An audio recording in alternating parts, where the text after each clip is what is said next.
Welcome to the Memories of a Moonbird podcast, exploring life one story at a time. Hello friends, I'm Daniel Sherrill. Today on the show, he's a lover of good music, a family man, and has rocked some pretty great hairstyles over the decades. And for more than 20 years, he's also been a very well-respected film and television director. His long list of IMDb credits includes shows like Alias, Law & Order, Blood and Treasure, Veronica Mars, Criminal Minds, Revolution, Arrow, Supernatural, and many, many others. He's a great conversationalist, a passionate dog lover, and a self-proclaimed muscle car and Tesla enthusiast. In his spare time, he also dabbles in construction and other creative projects, and he's just a really nice guy. Pun intended. Please welcome my friend, Guy Norman B. How you doing, buddy? Good, man. So let's jump right in. Where were you born and raised? Born in Miami, Florida. The first 10 years of my life, I lived in sort of Broward County, I think is the best way to describe it. And then when I was 10, we moved to sort of central Orlando area. Great place to grow up. But I knew at some point I had to, go somewhere where there was, I could study motion picture photography and become a director. Because at about 10 years old, I saw Jaws and I knew I wanted to be a director. Well, we're going to get to that in one second. I'm just curious, though. What was little Guy like as a child? I mean, I was a bit of an athlete. I was definitely a late bloomer. So all my friends that I, played sports with in middle school, by the end of middle school, they all started to grow and reach puberty. And little Guy stayed kind of, I knew growing up because my parents were both kind of short people. But I was way into movies and music, and I started playing guitar at 13. So, I was definitely in all the drama club stuff. And I was also, in very bands. Creative type. Yeah, which was fine. I mean, I don't think I missed out on anything, not kind of, growing up and being, an athlete in high school. I tell my 15-year-old daughter I was a real chameleon because I could hang out in any group and feel pretty welcome. There's a great line from a Foreigner song. I'm a loner, but I'm never alone. Well, hey, wait, and you get 2 points for mentioning Foreigner because that's like a big band from my growing up years. So kudos to you there. Well, the first screenplay I wrote, I call it Bend the Needles because from the song Rev on the Red Line. And then it was years later that I realized it's Pin the Needles, not Bend the Needles. I always heard it as Bend the Needles, but I still like the title anyway. Well, I know you mentioned Jaws. Were there any other particular experiences growing up that made you want to work in entertainment? My mom was a big film fanatic. And, when we were kids, there was no VCRs or DVRs. And so a lot of times I remember, at midnight, I'd be dead asleep and my mom would come and shake me and say, you got to watch this movie. And so we'd watch like a midnight movie, something that she kind of grew up on or knew from, her childhood. Is this the 1970s? Yeah. I mean, I was born in 64. So yeah, 70, mid 70s. And then all through, I graduated high school in 82. So anyway, my mom was a fanatic and knew the good stuff to kind of turn me on to, which is fun. Having 2 daughters myself, it's been fun to kind of be the arbiter of like, you should check this movie out. Yeah, that's cool. Or now we just go to, we go to Apple TV and we speak into the remote and sometimes the movie's available and we watch the whole thing. I just got my 15-year-old into old Jerry Lewis. We watched The Nutty Professor, the original. Oh, how fun. Which is, wacky and, it kind of holds up and then parts of it are super cheesy, but she's now excited about the Eddie Murphy version, which I told her about. So, but, no, like, end of the 70s, early 80s, after I knew I wanted to be a director, I didn't know how you do it, what's the course one takes to become a movie director. Who knows? I don't know. I knew that I was interested in it. And so there was a lot of great films and, Blade Runner, Road Warrior. Great stuff. The Verdict, One Flew Over the Cuckoo's Nest. So that was all the stuff that put me on a path. So the day I got out of high school, I came to California to study film. I mean, I knew I had to kind of be where that stuff was. And your parents were totally cool with you heading west? Yeah, my dad had actually moved to California. My parents split up when I was 15, and my dad took a transfer from where he would work for the phone company, and they were going from analog to digital. And so he was intrigued by California and never been there for any length of time. So he transferred out there, which worked out great for me because when I got out of high school, I moved with him and went to a junior college, became a resident of California, and then eventually ended up at Long Beach State. And I was a resident, so I didn't have to pay the exorbitant out of state fee because I was by that point a Californian. That's awesome. Yeah. Well, I know your career path started in camera, correct? Well, yeah, I was a camera operator from like 1988, 89 to 2000, 2001. You moved out to California because you wanted to be a director, but you ended up getting into camera first. Was that a choice, or did that just kind of happen naturally? Well, what I knew, look, unless you are very well funded and make a student film that wins all awards and things, there's very few examples of that.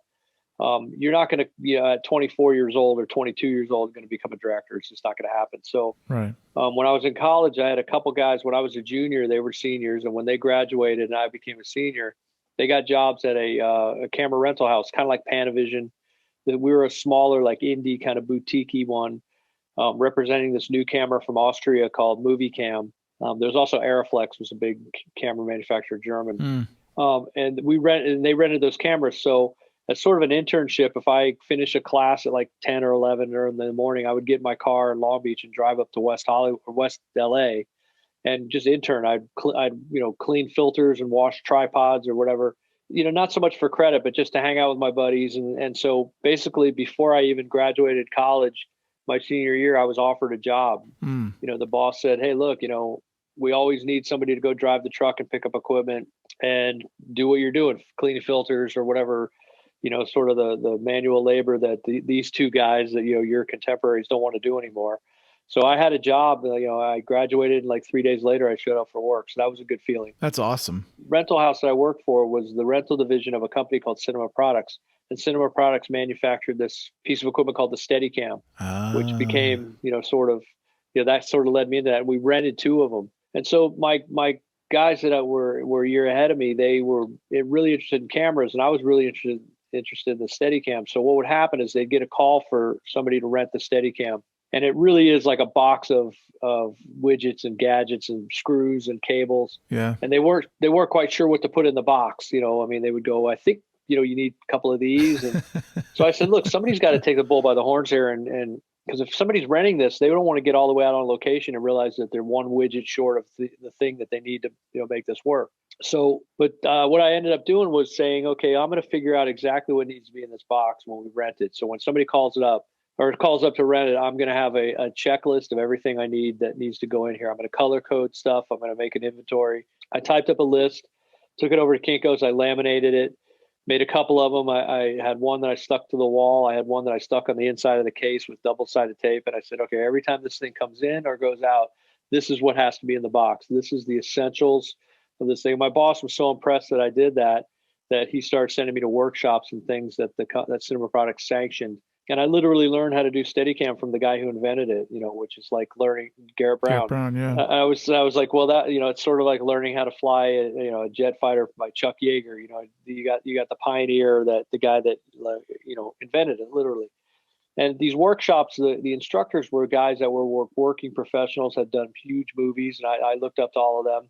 And so I basically became half student, half instructor, half one third representative of the company, because people would come to me and go, "Now you're with the company, how much does this cost?" And so I would put on my salesman hat. It wasn't my job, but I go, "Well, a basic setup is this, and I would recommend that you get triple cables, triple screws, triple plates." And so I kind of became a little bit of a Pied Piper for the company. Did you get a commission for those sales? No, but they would send me to trade shows, and I was when I went to trade shows and I demoed how it worked, I could give out as many business cards as I wanted and schmooze as much as I wanted, because I was half company, working for the company, and half independent contractor looking to get work as a camera operator. And they loved me doing it because the stigma with Steadicam was like, yeah, it's all great and fine, but it's so heavy. You have to be built like a middle linebacker for the Dolphins to even put the thing on. And so I would put it on fully loaded with everything.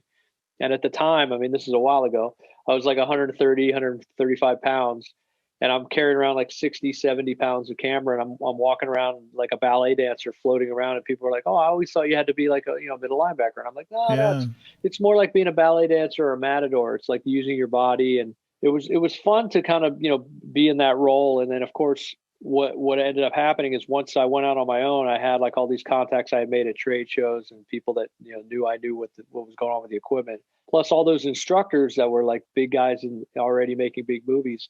They would get a call for a low budget movie and say like their normal day rate is $1,200 a day or something.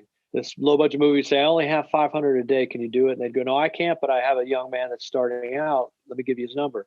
So I got everybody's hand-me-downs, which was great. I mean, I was willing to do whatever. And I did a lot of Great budget experience. Yeah. Low budget, no budget. And then I fell into, this would have been, 89, 90, 91, which was the height of MTV. And a lot of those music video companies, they wanted the floating Steadicam and, all these crazy shots. And so I was more than happy to do it. And, I knew most of the time I knew the music. A lot of times I would show up, in Compton for a rap video. I didn't know the music, but I knew, sort of what to do to make it look cool.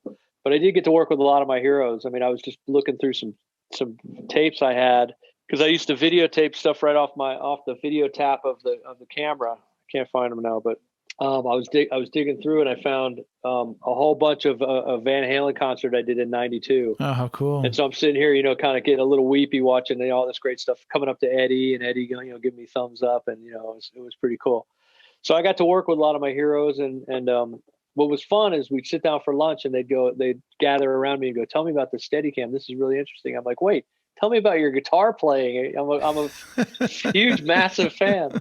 So it was cool to like talk to your heroes on like not a fan, hero thing, but they were like interested in what I was doing because they thought it was like a lot of them had never seen what Steadicam did. So I have two questions for you. Number one, what was your actual first professional job in the entertainment business? And number two, when did you transition from being a Steadicam operator into a director? So it was for this company. I had to drive all the way down to San Diego, but it was this company. It doesn't exist anymore, but they were really hot in the late 80s. And they made like tennis shoes for skateboarding. They were called Airwalk. And it was an Airwalk spot. And it was running behind kids in a park and, chasing a guy on a bicycle.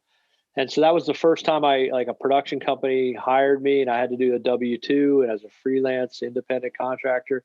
And that would have been sometime in '88. So we're talking 32 years ago. Jeez. That's cool. I was only 4 years old. So, but anyway, no.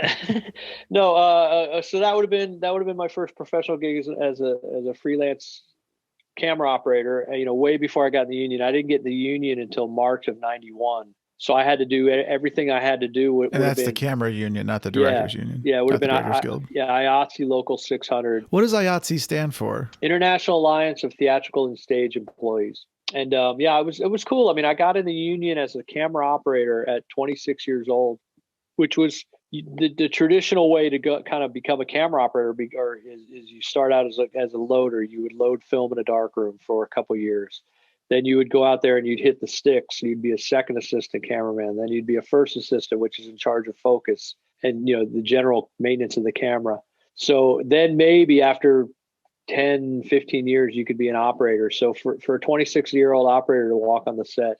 So it was fun. It was the other thing that was fun is all those years in the rental house, 2.5 years, I met every great focus puller first assistant in the business. They all came through eventually. So when I started getting gigs as an operator, I'd call one and say, hey, I need a focus puller for a couple of days. Are you available? And they go, to work with you?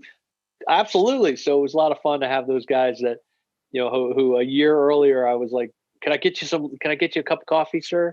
And now they're kind of working for me. It was a hoot because we would look at each other. That's awesome. We just started laughing. So how did you transition from Steadicam to directing? Because you worked on Steadicam on ER. You should tell people you did Titanic. You did some really big stuff. So I get in the union in '91. In '94, I was about to become a father, and I was looking for something that would keep me in LA because I was always on the road. And I did something in Seattle, and I ran into a director and said, hey, I just did this new show at Warner Brothers on the Burbank, on the Warner Brothers lot in Burbank. And I had the worst time with the camera operator. He would just fight me. I'd say, let's do this shot. He'd go, well, it'd be easier on the dolly. Or I'd say, let's do it on Steadicam. Or, let's do it on the dolly. He'd go, let me do it on Steadicam. And I think they want to get rid of him. Do you want to work on a show that is at Warner Brothers? And at the time I lived 5 minutes away in Studio City. I said, yeah, I mean, it's generally bad mojo to replace people, but if they're going to fire the guy anyway. He goes, well, it's a show. It's a medical show, a new thing called ER. And I knew because my mom said, my mom was an avid TV watcher, right? So she was like, "You got to see this new show called ER. It's all this crazy stuff that you do on your camera, and I think you'd like it." Hmm. So the director refers me. They call me a couple days later. I go in and talk to the producer and cameraman, the DP, and I get the gig. And so that would have been like October of '94. They had already aired like 2, 3 episodes, and it was like number one, like the number one show, which hardly ever Yeah. happens. And so I kind of came in at a good time and did the And how long first were you on whole. that show doing camera? Well, I did the whole first season aside from like the first 4 or 5 episodes. Yeah, and then I ended up doing the whole second season, which I did a total of I think 40 in total. I made a couple trips to Chicago with them. So basically, over all those years of working with these producers and making those trips, and I said, at some point I want to be a director. I want to direct. They saw how I worked with the cast and they saw how I worked with the crew, and they knew that, I had like sort of the skill set to do it. And I definitely wanted to. I mean, I still loved being an operator. And to this day, I think it's the greatest job in the movie business, bar none. Do you still operate when you're directing sometimes for A fun? little bit. I'll jump on and do a rehearsal. It kind of upsets the apple cart a little bit when you jump on. Hmm. But, basically I'll say, my pedigree, anybody that knows it will say, "Oh, cool. This will be, the old guy still got it."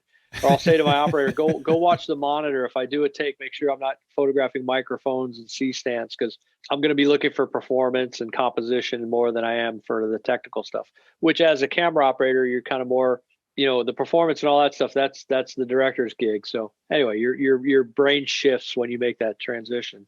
But basically I said, I want to direct at some point. And they said, well, maybe not in the third season, because we're still kind of up and getting going, but maybe in the fourth season. So if you want to come back and do another season. And I was keen to do that, but I kept getting calls for like bigger movies and things like, cameramen would go, "Hey, I've been watching your work on ER. I'm doing this big movie." And one of the directors that I had done the first 2 seasons with, she was a producer, Mimi Leader. She pulled me away after season 2 to do a movie called Peacemaker with George Clooney, Nicole Kidman. It was the first movie that DreamWorks did when they became a studio. And then I did, a few other things, including Titanic. I came home from Peacemaker and I went down and did about a month on Titanic, which was a trip to see, after doing like 9 pages of work a day. Peacemaker I did in between, but we would do like 1 or 2 shots a day on Titanic. It was that. Wow. But a lot of it was the logistics of, working in water and all that. But yeah. What was actually the most challenging thing you did on Titanic? Well, trying not to kill our Steadicams, because it was me, the A camera operator, my buddy Jimmy Muro. He got me down there because they knew there was only so many times they could sink the boat. It was it was a set that was built on cables above a tank on a stage, purpose built in Rosarito Beach. And so there was only so many times they could sink it. I mean, most of it was made of steel, but a lot of it was wood.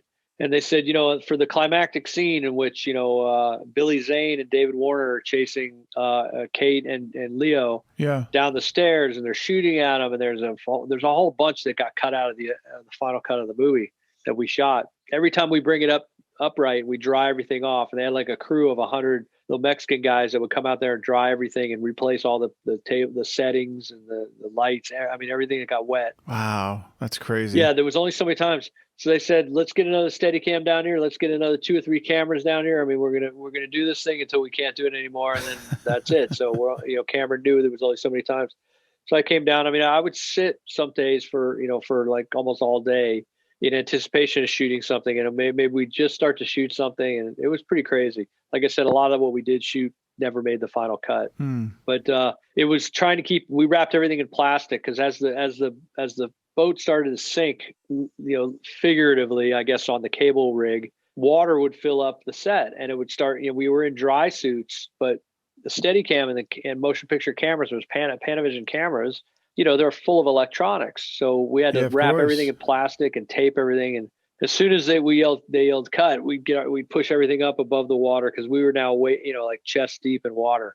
And they'd go, "Okay, bring first AD would go, "Okay, bring everything back to 1," and you'd feel everything start to move back to 1. But didn't the water affect how the Steadicam would move? Well, at a certain point, you had to start muscling it. I remember being in low mode a lot, which was like, instead of the camera here and the like sort of the electronics down below, we'd flip everything over so the camera would glide along the top of the water. So a lot of the idea was, as the water got deeper, we would just skim the water would be at the bottom of the frame. So as we'd start pushing the cameras up so they wouldn't get wet. Yeah, this brings up a very interesting logistical question actually for you, which is when they have a shot where you see the cameras above water and then suddenly it goes below the water with an actor. How do they protect? They just have a watertight case on that camera for that shot, obviously? It's a housing, or we used to have what we called splash boxes, which were a giant sort of, it looked like an aquarium, like 100-gallon aquarium or a 50-gallon aquarium. And you'd put the camera in and you could sink it down and the water would come up to the plexi or glass, whatever they were made out of. And then when you were done with it, they'd just pull it out of the water. So the camera water could have inundated the camera at any moment. You just got to be very delicate. But yeah, underwater housings that go completely underwater, that's like a specialty that a few companies, there was only a couple. One was called Hydroflex, and that's all you wanted to deal with was those guys, because they would spend hours and days and years designing these things so they were waterproof and user friendly, because you still got to get to all the buttons and change the film. How'd you get to directing? Well, basically all those years of keeping in touch with the ER producers. In 98, they called me and said, "Hey, we're doing a pilot, 2-hour. Lou Diamond Phillips is a star." And one of the directors, Chris Chulak, who's still to this day my mentor, he made me a director. He said, "I really want you to come and do this pilot with me. I want you to set the look and feel of it. And if it gets picked up, I'm going to let you direct an episode." I'm like, "I'm there." So I did that in 98, pilot season, like March, April. And at the same time, there was another John Wells production going on in New York City called Trinity. Adversaries didn't get picked up. So John Wells called me and said, "Didn't get picked up, but hey, Trinity did. Do you want to come and be part of it? And my deal is come and be the camera operator for the first, 10, 11 episodes. And then I'll let you direct one of the first 13. So they sent me a copy of it. I watched it and I said, well, it wasn't Mr. Chulak. It was, I feel like I'd be putting a New York camera operator out of work. The guy who did the pilot should probably continue to do the series. I feel weird being this like LA guy showing up there. Let me wait." And John said, "Great. I get it." And plus I was still, getting calls for these big feature films. I was doing like Austin Powers and Bowfinger, and I was working on Magnolia and some other big movies. So I wasn't hurting to do that. I still wanted to direct. So in 99, Chris Chulak called me and said, "I'm doing one in New York City." Because by that time, Trinity had been canceled, and John was really upset about it because he felt like it was a good show and he liked the crew. So he kept like key members of the crew on the payroll and made them all researchers. So they all did research for this idea that they had called Third Watch, which was cops, firemen, paramedics on the streets of New York. Of course, the other thing is I got a call at the same time from another sort of director mentor of mine, Tommy Shalami, who said, "I'm doing this thing at Warner Brothers. It all takes place in the White House, and it's about all the people that work for the president in the West Wing of the White House." So I read both scripts, and of course, West Wing was beautifully written and cast, awesome. But it wasn't kind of, the way they described it to me was that we want to make it like ER in the White House. And of course, I read Third Watch, and it's car chases and shootouts and babies being tossed out of burning buildings. And I'd always heard that if you can live a year of your life in New York City and like really take in the culture and take cabs everywhere and subways and just live there really live there for a year, do it. And so again, I was at this point, 34, 35 years old. I'm like, yeah, I'm going to fucking do it. So, and it was Chulak. So the deal was, we're put for 12. So we're definitely going to do 12. We can't get canceled. We're definitely going to do it, and we'll let you direct one. So that would have been like 99, beginning of 99. And then I showed back up after we did the pilot in July to do the series. And then I got my shot in December to direct. So that would have been 21 years ago, this month, next month. And that was your first directing job, was Third Watch? Yeah, 21 years ago. Wow, that's cool. Yeah. And then from there, I assume it was a natural blossoming of opportunity at that point. Well, it was funny. They gave me, to keep me in New York, my first episode, I did well enough where Wells gave me another one. He said, "I'm going to give you another episode to direct in the Back Nine." I was like thrilled. But they wanted me to kind of hang there because, I was now part of the crew and the integral part of the show. And so they said, "We'll call it what you want, whether it's consulting producer or co-producer or creative consultant, but we want to offer you like this producing gig to keep you in New York." And so I signed on. I think can't remember. It must have been this like November, like of the second season, and I became a co-producer. So once that happened, and my name started showing up in the credits, my phone started ringing off the hook from CAA and ICM and UTA. They're all like, "Who's this unrepresented producer director that we're not getting 10% of?" So I was lucky enough that my Steadicam agent, who really couldn't help me much with all that stuff, she was really good friends with an agent, a longtime legendary TV agent named Elliot Webb. So I signed on with Elliot, and he kind of repped me for many years. I ended up, all in all, directing about 13 episodes of Third Watch. Were you there for all 6 seasons of Third Watch? No, I did the first 4 and kind of moved on in a good way, because my agent would get a call and say, "Hey, we got an offer to do Alias," or Alias is a bad example, because that's a perfect example of Elliot was like, "What else do you want to do outside of the Third Watch world?" Because I said something to the effect of, "I don't want to be known as the guy that can only do John Wells shows," which is not a bad thing, but I didn't want to get kind of pigeonholed. And he said, "Well, what other shows do you like?" And I said, "Well, there's this new show. It's kind of like La Femme Nikita, about she's like a college student by day and she's an assassin by night. It's called Alias." He goes, "Oh yeah, that's my friend's kid that does that show." Oh wow! And it was and my agent Elliot was friends with JJ's dad, and said, because to him JJ was some kid he knew as a little kid. That's funny. So I went and interviewed with JJ. They gave me an episode. I ended up doing 2, and just a show called Fast Lane in Las Vegas.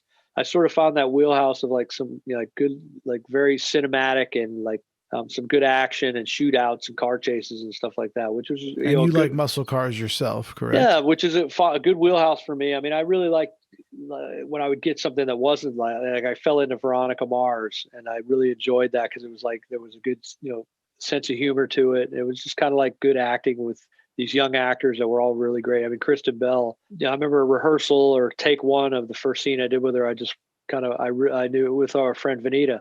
I said, this is one of the most incredible actors I've ever seen in my life.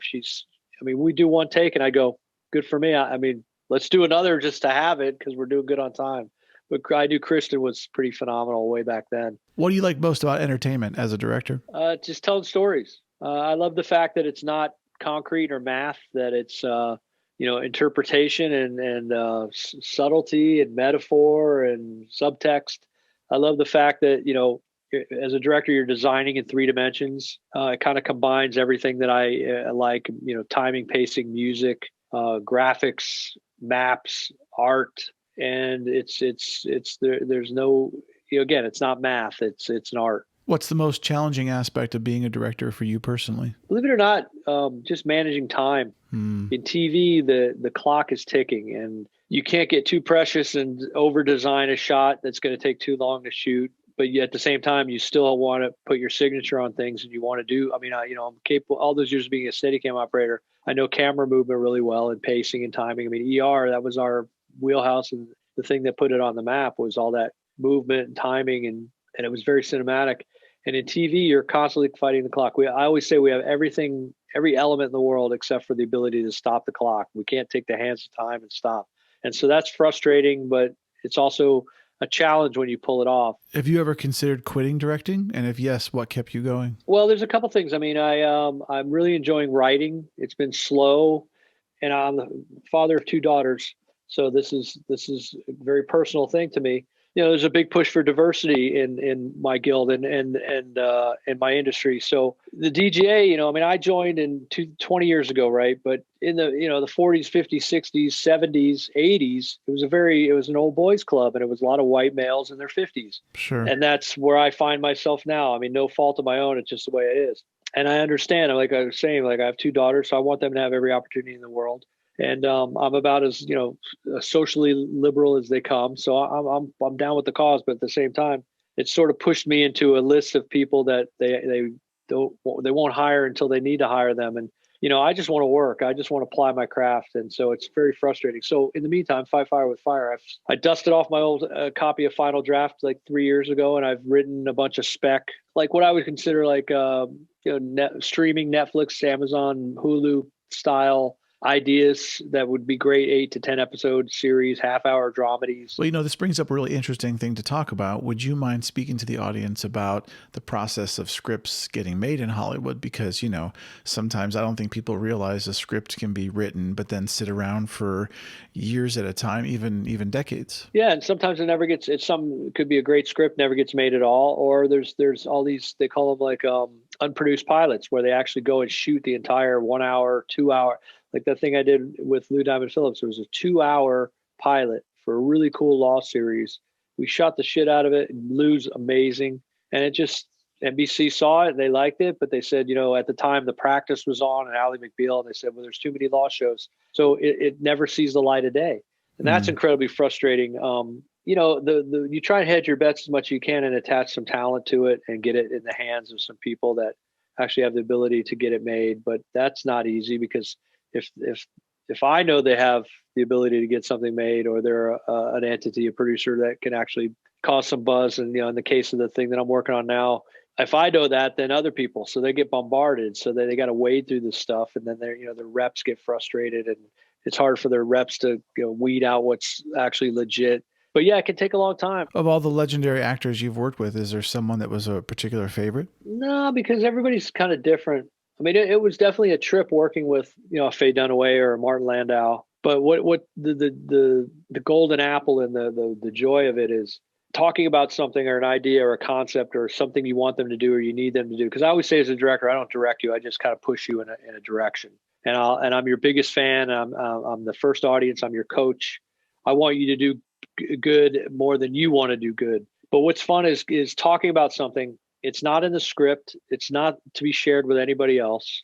And a sentence or 2 words, and you see that wholesale change in the next time, take 3 compared to take 1 and 2. And you see that the little nudging that you did and your encouragement. Because I've definitely worked with actors that will come up to me at the end of or halfway through an episode and go, I'm having the best time. And I go, what do you mean? They go, well, sometimes directors, I'm afraid if I mess up a line or I'm not doing it right, or they don't talk to me at all. I go over to talk to them and they're ordering cappuccinos and they're reading, looking at their iPad or reading something, and you seem, and a lot of that is because when I became a director, I knew that people were going to go, oh yeah, here's the former camera guy who's going to be talking about lenses and composition and frames, but he's going to ignore us. And I lean the other way. I'll talk to the camera department and my cinematographer, but I'll do it quick, which is good because I know that world. Well, they know what they're doing. You have to have a crew that knows what they're doing. Yeah. Not only that, but I can articulate what I need quickly. I'll say, we'll put a piece of rail here, put the 10-1 on this one, and the B camera can lie and wait for that look on when he walks out. Then I'll go over to the director's chairs, or I'll pull one of my actors aside and we'll start talking about the subtext of what's going on here. And it's little stuff like, I'll just lean in between takes and say, don't let him win. And the dialogue is counter to that. The counter is this guy's like, being very supplicant, or he's letting the guy walk all over him. And I'll say, for this take, don't let him win. Or, whatever it is. I mean, sometimes my best bit of direction sometimes is whispering, don't change a thing. It's awesome. It's great. Yeah. Or don't make any eye contact with him on this take. And I don't share that with anybody else. And so what's interesting is I'll leave to go back and watch the monitor, and I can feel I could sense the other actors are like, what did he just say to her? And now they're really paying attention to her because they don't know what bit of direction I gave. So I like all that stuff that, again, it's not written anywhere. It's not in the script. It's not in the parenthetical or anything. It just is what directors and actors do together. And when it works, form of communication. Yeah. When it's working, it's great. And sometimes other actors just want to, they want to know what time they can leave because they got to go pick their kid up at preschool. And that's fine. I mean, my job is to get a performance that feels honest and real in spite of all the things, timing, it's pouring rain. If you ever shot in Vancouver, there's a lot of challenges, but of course that's the more under pressure and the more on a deadline I am, sometimes I get my best stuff, I find, when it's all said and done. Well, Guy, I'm curious, do you think that being a director has made you a better or worse parent? Better. I mean, I have some great stories. I mean, both my girls are interested in the process. And so we talk a lot about, things that I've done, or we'll watch a movie together and I'll say, that's interesting that they did this because from my experience, I know that to do that, you need to do this. So, they get some insight that they may not have gotten if I wasn't a director.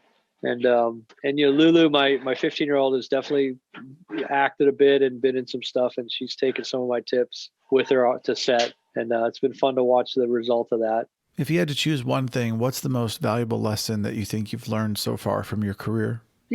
Just diplomacy.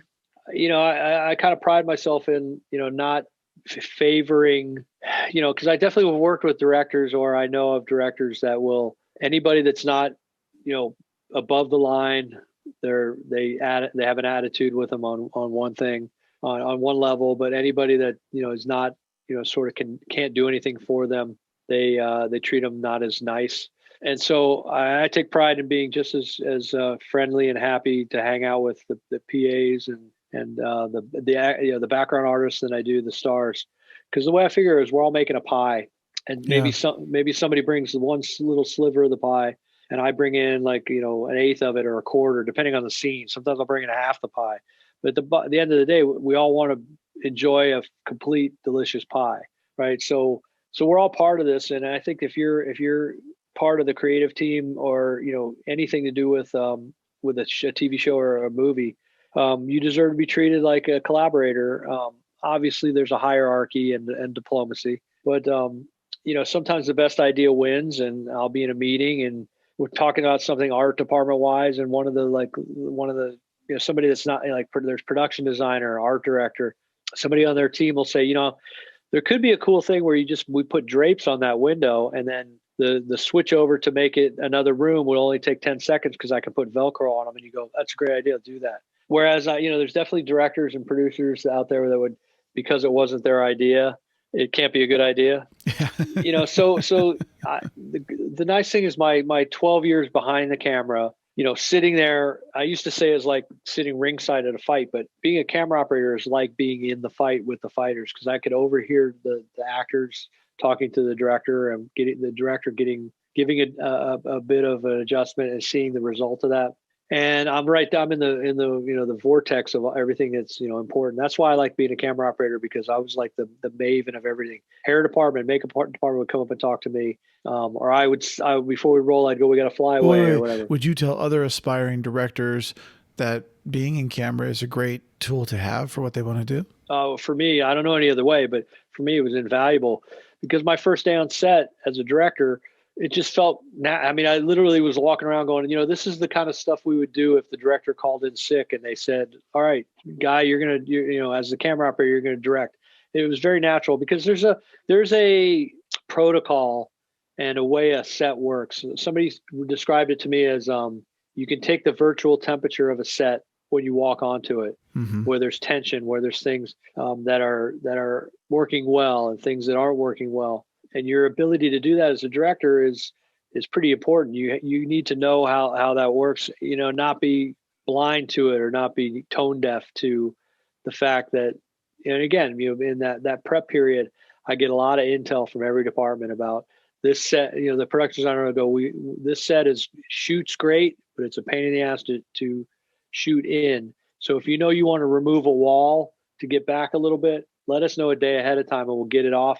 We'll get it out of the way and on jacks. So if you want to move it back in, we'll move it in quick, but we'll get it out of the way. So your first setup. So that diplomacy and just showing, a lot of that is that 7-day prep period, especially on a show I've never done before, is making sure all the departments know that they're in good hands. Because what happens a lot, and this has happened in the last couple of years with a big push for diversity, is there's a lot of people that are really green, like directors that are coming in that have done like 1 or 2 episodes, and they don't know what you'll say. Do you want a 2-shot, or you want like a cowboy, or do you want 2T? And they really don't know they know what kind of cappuccino they want, but they don't know what they don't speak the language quite yet. And they may get it someday, but in the meantime, you got a crew of wily old veterans that, between like the dolly grip, the gaffer, and the cameraman, you may have 90 years of experience. And it's a little disheartening sometimes when the person that's supposed to be in charge of everything for that episode kind of is a little lost, and they have that glazed over look in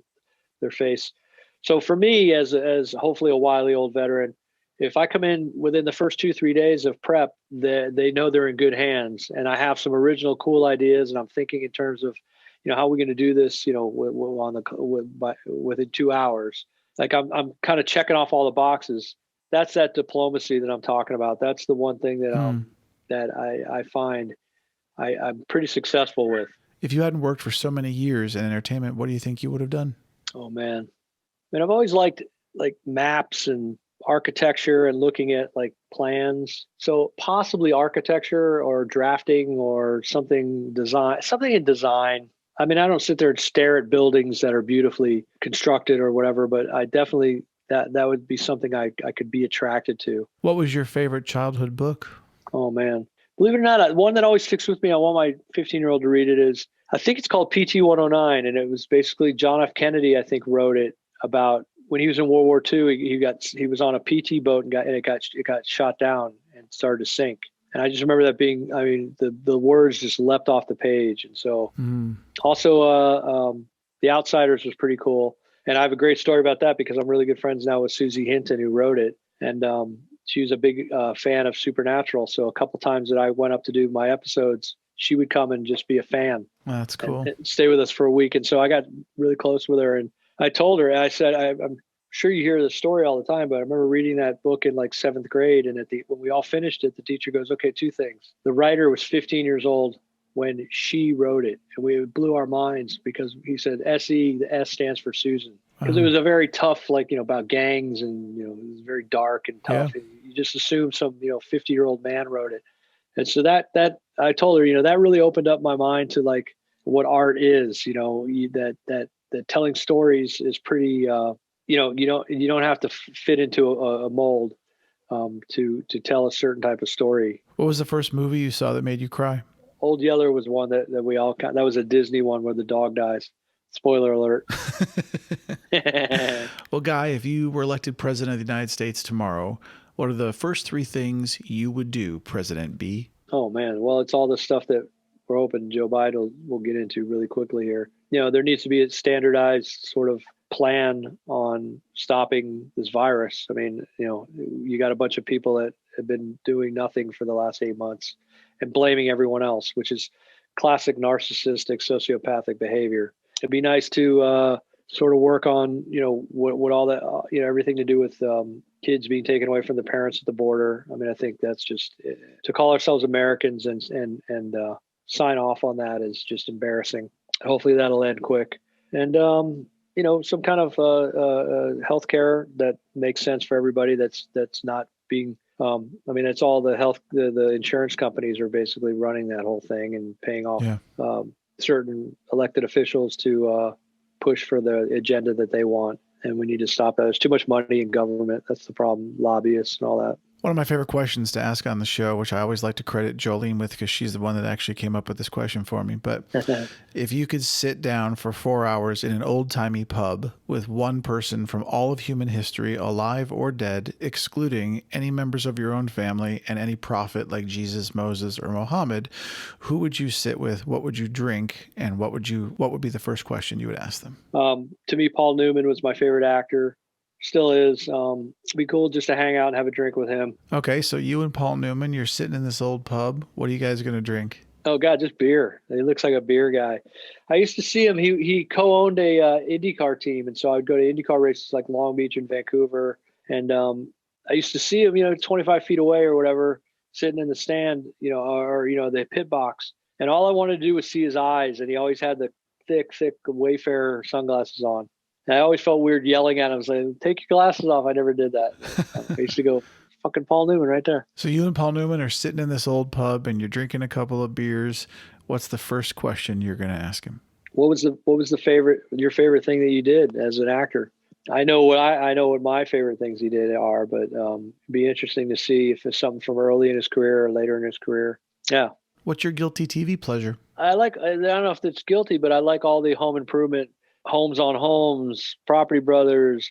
About 10 years ago, I ripped apart my house and did a lot of, I hired some contractors that did the, plumbing and electrical and some special stuff, but a lot of the demo I did myself because I had watched a lot of those shows. But I like all the $1 Million Real Estate and those are all fun. And then my other like true guilty pleasure is to kill time at my computer. If I'm waiting for something, I'll go to YouTube and look at Russian dash cam videos. It'll take you down a wormhole that you'll never get out of. Well, an hour long wormhole, or No, or I actually look. We have a tradition of watching fail videos, and a lot yes, of the Russian dash cam videos are in yeah. there as well. They're The great. other one is supercar crashes, like guys crashing Lamborghinis and stuff. Oh man, that's Um, funny. there's hours of it, but what's interesting is so many people, like from all, not necessarily Russia, from all the around the world, have dash cam videos, and they're like full HD, gorgeous video with great audio. So it's like incredible how good the quality is now, and it's just getting better and better every day. I mean, they're gonna do 4K in a second here. Are you happy with the journey of life so far? Yeah, I mean, I think, generally I don't have any enemies in life. My daughters like me, and I like hanging out with them. I've tried to always be a good guy and contribute, and be a good neighbor, and take the dog for a walk every day, and got plastic bags to clean up the poop. I'm not a burden. It's just good karma. I always say I'm not a very religious person, but I do believe in fate, karma, destiny. I talked to my 15-year-old about, like, you'll do something that you may not realize is good. Like, you're banking karma points. Like, if you're driving, because we're teaching her to drive. So I'll say, if you let somebody in front of you, like, slow down a little bit and blink flash your flashers, let them over. It's just good karma. Now you put that into your karma bank, and later on, a day or a week or a year later, you may need somebody to help you out and let you in traffic, or something worse. You may have a flat tire at 4 in the morning, and that karma that you put in the bank is going to come back to pay you back. So I agree completely. yeah. So I try and get my karma bank, nice and loaded up. Are you afraid of dying? Yeah, I just feel like I have a lot of stuff I still want to do, and I will feel that way up until I'm in close to dying. I feel like, but that's it. You want to leave a good impression when you go. So that's all that, just trying to be a good contributing member of society. If you could continue to live a healthy life, how long would you like to live? I joke around about 88 because my birthday's August 8th. And so eights have always been my good luck number. So I go, if I could live to 88, that would be pretty cool. That'd be pretty poetic. What about 808? Yeah. Well, we'll see. I mean, if Pfizer keeps developing vaccines quickly, well, maybe we are going to live a lot longer. Who knows? If you could go back in time and tell your younger self anything and sit down with like 15 or 20-year-old guy, what would it be? I always say, don't. I just jokingly say, never, never, never, ever, ever, ever give up. So there's an old quote about people that give up on things that they want will never know how close they were to getting them Mm-hmm. because they gave up. So I mean, that's that morbid curiosity. It's like, it's why I keep writing, because, and, keep sending emails and checking in and following up. And, I use the term, circling back a lot because all it takes is somebody to go, oh yeah, yeah, I've been meaning to get back to you. Yes, let's do that. But if I wouldn't have circled back, they may have forgot about me. And it happens to me where I'll forget about somebody will send me an email and I'll forget about it. And unless they nudge me a little bit, in other words, I've been the victim of that. So I know people fairly enough will forget to return an email, et cetera, or whatever. So you never know how close you were to getting something you need or want if you give up. So I always say, just never give up. Your diplomacy will tell you, time to take no for, or take no for an answer, or when to sort of go, okay, well, I've exhausted everything here, and now I'm going to cross the line into being a jerk or a pest. Mm-hmm. And you never want to be a jerk or a pest. Again, it's that whole diplomacy that I was talking about as a director. It's a lesson you kind of need to learn, and the only way you get that is experience. What do you think is the purpose of art? Pure joy, hopefully, make you feel good. I mean, if music makes you feel good, looking at pictures, I just sit back. I got guitars on my wall, and I just sit back and look at them and appreciate them. Joy, and there's different levels of joy, but obviously, aesthetics. I know that's kind of, again, I can only speak for myself, but that's always kind of got me through. I appreciate design, beautiful cars, beautiful guitars, good music, good food is an art. That's why part of the reason I like sushi so much is, the presentation is so cool. It's like you feel bad about eating it sometimes because it's like, wow, look how great that is. Yeah. What does success in life look like to you? I always joke around when I see my daughters smile or I hear them laugh. That's all the religion. I always say I'm not a very religious person, but when I see my daughters smile or laugh, or they send me a video that they think I will appreciate, we're just together and I crack like the world's worst dad jokes in the world, and they're like, oh, the more groanier, the better. That's all the evidence I need to know that there's a force out there bigger than me, and I know that they're going to carry on after I'm gone, and that feels good. Well, Guy, the last thing we do on the show is a little game I have, if you remember, called 299 Philosophical and Life Questions with Moonbird. I have a list here of 299 fun and some poignant questions I've collected from friends, family, and the internet. You get to pick your 2 favorite numbers. I'll ask you those 2 questions. What are your 2 numbers? Drum roll, please. I think we'll go for an 8. Okay, and what's the second one? Let's do... Just because the first episode I ever directed was in episode 13, I'm going to go 113. All right. 8 and 113. Number 8. This is a very serious question we've had on the show a couple times before. Your bedroom, your car, your desk, which would you clean first and why? Desk, because it's usually in a state of disarray. I always got stuff lying out, and I feel so good when I clean my desk. I hardly do it, but it makes me feel good. In fact, I don't want to. If I turn this camera around and tilt it down, you'd see what I'm talking about. So yeah, desk for sure. All right, number 113. I already know the answer. Windows or Mac? Yeah, I'm a Mac guy from day one, from '93. Woohoo! Yeah. Well, it's funny because '93 I did a movie in the Bahamas, and my next door neighbor that we had the adjoining room with was the still photographer. I was the B camera Steadicam operator. He was the still photographer, and the first 6 weeks or 4 weeks of the movie, we were on nights. We started on nights. And so we would go to work at 6 p.m. So we had all day. I mean, you'd sleep till hopefully through 2 or 3 p.m. Then we'd get up and have quote unquote breakfast, sit by the pool a little bit, get our base tan going. And so I would knock on his door and say, hey, you ready to go have breakfast? And he would let me in. And he had at the time, it was the Power Book, and he was editing pictures. He had an early digital camera. He was shooting film, but he had early digital camera, 93. How fun. But and I go, so tell me about it. He goes, well, I do this. And he goes, and I churn out my invoices. And I had like the old invoice book that you hand write when I build them for my Steadicam. So he goes, you can type it out. I got a portable printer. And so I said, this is so cool. So he hooked me up with this guy in Burbank at a place called the Connecting Point. It's like, there was way before Apple stores. And so I bought a Mac PowerBook and a little printer, and it had the little, sprocket holes on the side. So when you're done, matrix. You have to go, yeah, exactly. So in '93, he hooked me up with this guy. I spent like $2,500 on this Fakakta MacBook and the printer. So 27 years, I've been a Mac fan. Guy, thank you so much for coming on the show today. It's always such a pleasure to talk with you. Yeah. Wish you, of course, the best of luck with everything in the future, and hope I get to see some projects you're working on soon. I'll keep you posted. Have a great day, buddy. All right. Tell Jolene I said hey. I will. Talk to you later. All right, pal. See ya. Hey, friends and listeners, we're getting very close to the end of this year's podcast season, and we have a very special episode coming for the last episode of this year, so definitely stay tuned. Meanwhile, if you want to wish us a happy holiday season, please head over to patreon.com/Moonbird and throw a couple bucks our way to bring on the cheer. And if you'd like even more Moonbird in your life, and hey, who wouldn't? Head on over to memoriesofamoonbird.com or visit me on social media at Memories of a Moonbird. That's a wrap, and stay safe.